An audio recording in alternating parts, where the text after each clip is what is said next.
Tiga warga Gorontalo terpaksa harus berurusan dengan aparat kepolisian setelah tertangkap sedang mengedarkan narkoba jenis sabu di Gorontalo. Dari penangkapan ini, polisi berhasil menyita barang bukti berupa narkoba jenis sabu seberat 1,9 gram dan 0,2 gram, sejumlah uang, timbangan, 3 buah handphone, dan 1 buah ATM.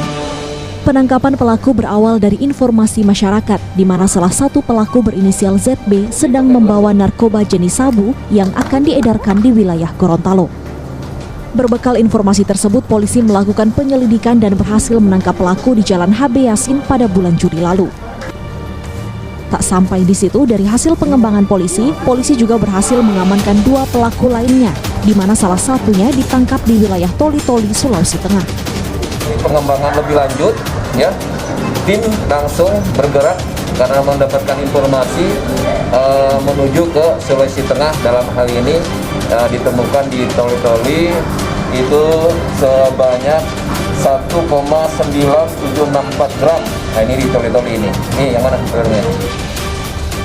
Saat ini ketiganya telah ditetapkan sebagai tersangka dan dijerat dengan pasal 114 dan 112 tentang peredaran narkoba dengan ancaman hukuman 20 tahun penjara.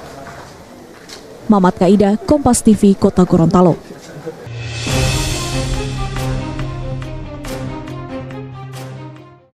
Assalamualaikum warahmatullahi wabarakatuh. Perkenalkan, nama saya Linda Nuratul Jana, nomor absen 12 dari kelas 10 MIPA 5. Kali ini saya akan membahas mengenai pengedar narkoba, lebih tepatnya video sebelumnya, yaitu mengenai penangkapan 3 pelaku pengedar narkoba di Gorontalo pada tanggal 10 Agustus 2020 kemarin. Video mengenai penangkapan 3 pengedar narkoba di Gorontalo pada tanggal 10 Agustus 2020 sudah ada di cuplikan video pertama ini. Hukuman yang diberikan 11 dan 114 yakni 20 tahun penjara. Yang pertama, apakah hukuman yang diberikan penegak hukum kepada mereka sudah sesuai dengan perundang-undangan yang ada? Menurut saya sudah sesuai. Minimal 4 tahun penjara dan maksimal dihukum mati. Menurut saya lebih baik ditekankan lagi sesuai dengan pengajuan BNN yang terbaru, yaitu mengenai memiskinkan para pengedar dan pengguna supaya tidak ada kemungkinan untuk mereka berbuat hal tersebut di kemudian hari saat mereka telah bebas. Yang kedua, mengenai saran. Saran yang pertama untuk kaula remaja. Yang pertama, dekatkan diri kepada Tuhan Yang Maha Esa dengan rajin beribadah. Yang kedua, mendekatkan diri kepada keluarga atau teman dengan cara selalu terbuka mengenai hal-hal yang terjadi di kita, mengenai hal-hal terjadi di sehari-hari kita kepada keluarga atau teman. Yang ketiga, hindari hal-hal yang memicu stres ringan. Yang keempat, jangan jadikan narkoba sebagai pelarian saat Anda penat atau stres.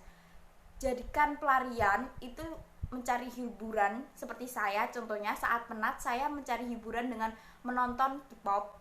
Dan yang terakhir adalah ini yang paling penting menurut saya, hindari teman yang memicu pergaulan bebas Anda.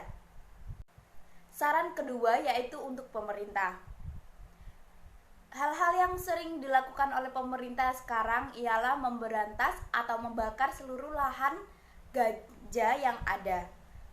Itu sudah benar, dan supaya lebih ditingkatkan lagi keamanan mengenai impor-impor barang yang masuk supaya tidak terjadi pembobolan, yaitu masuknya narkoba di daerah Indonesia. Dan untuk lebih memerhatikan kesehatan mental para remaja khususnya yang sekarang lebih banyak stres karena tugas dan pembelajaran online. Dan untuk lainnya menurut saya sudah dilakukan oleh pemerintah dengan baik. Sekian dari penjelasan saya mengenai tugas yang diberikan oleh Bu Ifma, dan semoga kita semua selalu diberi kesehatan oleh Tuhan Yang Maha Esa, dan jangan lupa untuk selalu bahagia di saat kalian sedang penat supaya tidak memicu stres ringan yang menimbulkan kalian akan melakukan hal-hal tersebut. Semoga tidak ada ya. Jadi semoga kalian semua, kita semua selalu sehat dan selalu bahagia meskipun banyak tugas dan frustasi karena pembelajaran online dan lain-lain. Sekian dari saya, terima kasih. Wassalamualaikum warahmatullahi wabarakatuh.